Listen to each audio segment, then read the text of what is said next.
அஸ்ஸலாமு அலைக்கும். இன்றைக்கி மாங்காய் பச்சடி எப்படி செய்கிறதுன்னு பார்க்கலாம். இந்த மாங்காய் காலம் வந்தாலே போதும், மாங்காய் பச்சடி செய்யாத வீடே இருக்காது. எங்கள் ஊரில் எல்லாம் பிரியாணிக்கு இதை தொட்டுக்கையாக தருவாங்க. ரொம்ப நல்லா இருக்கும்.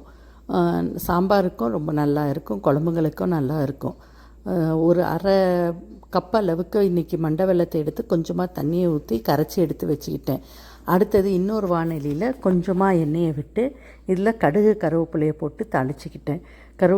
கடுகு கருவேப்பிலையோட சிலர் காஞ்ச மிளகா போடுவாங்க. காஞ்ச மிளகா நான் இன்றைக்கி ஒரு மாங்காய் போட்டு செய்கிறதுனால காஞ்ச மிளகா போடாதீங்க, போட்டிங்கன்னா காரம் கூடிரும். அதனால் வெறும் கடுகு கருவேப்பிலையை போட்டுட்டு மாங்காயை தோல் சீவி ஒன்றும் பாதியமாக வெட்டி எடுத்து அதை சேர்த்துக்கிட்டேன். ஒரு மாங்காய்க்கு இன்றைக்கி எடுத்துருக்கிற அளவு ஆனால் அளவு இதுக்கு சொல்லவே முடியாது. ஏன்னா மாங்காய் புளிப்பு கூடுதலாக இருந்துச்சுன்னா நம்மளுக்கு வெல்லம் கொஞ்சம் கூடுதலாக தேவைப்படும். இந்த மாங்காய் இந்த பச்சடி செய்கிறதுக்கு 5 நிமிஷம் கூட எடுக்காது. ஒரு வதக்கிட்டு உப்பு ஒரு 1/4 டீஸ்பூனை விட கொஞ்சம் கம்மியாகவும், அதே அளவுக்கு 1/4 டீஸ்பூனை விட கொஞ்சம் கம்மியாக மிளகாத்தூளும் சேர்த்துக்கிட்டு ஒரு வதக்கி ஒரு அரை கப் அளவுக்கு தண்ணி ஊற்றிட்டு மூடியை போட்டு மூடி வேக வச்சிடணும். இது நல்லா வெந்து வந்துடும்.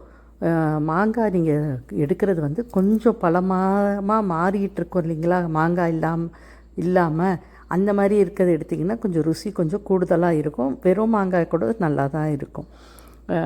கிடச்சிச்சின்னா கொஞ்சம் பழமாக இருக்கிற மாதிரி போட்டு செஞ்சுக்கிங்க, நல்லது. இது கொஞ்சமாக தண்ணியிலேயே ஒரு ஆவிலேயே வெந்து வந்துடும். அதுக்கப்புறமா நீங்கள் வெள்ளைப்பாகு எடுத்து வச்சுருக்கிறீங்களா அரை கப்பு, அதை சேர்த்துருங்க. இன்றைக்கி நான் எடுத்த வெல்லத்தில் தூசு இருக்குல்ல, அதனால் நேரடியாக போட்டுட்டேன். நீங்கள் எடுக்கிற வெல்லத்தில் தூசு இருந்துச்சுன்னா வடிகட்டிட்டு சேருங்க.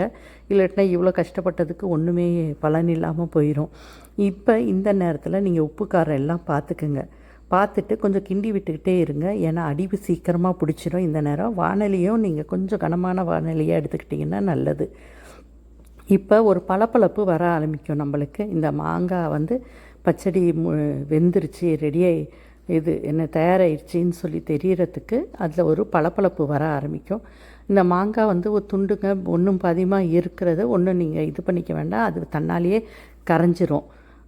அதுக்கப்புறமா இதை அடுப்பை அணைச்சிட்டு நீங்கள் ஒரு பாத்திரத்தில் எடுத்து வச்சுக்கிங்க. இது 1 வாரம் 10 நாள்னாலும் கெட்டு போகாது. பொதுவாக ஒரு மாங்காய்க்கு அப்பப்போ கொஞ்சம் செஞ்சுக்கிட்டிங்கன்னா ரொம்ப நல்லா இருக்கும்.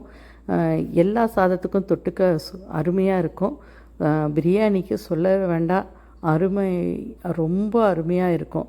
இதை மாங்காய் பச்சடி நீங்கள் செஞ்சு பாருங்கள் ஃப்ரெண்ட்ஸ்.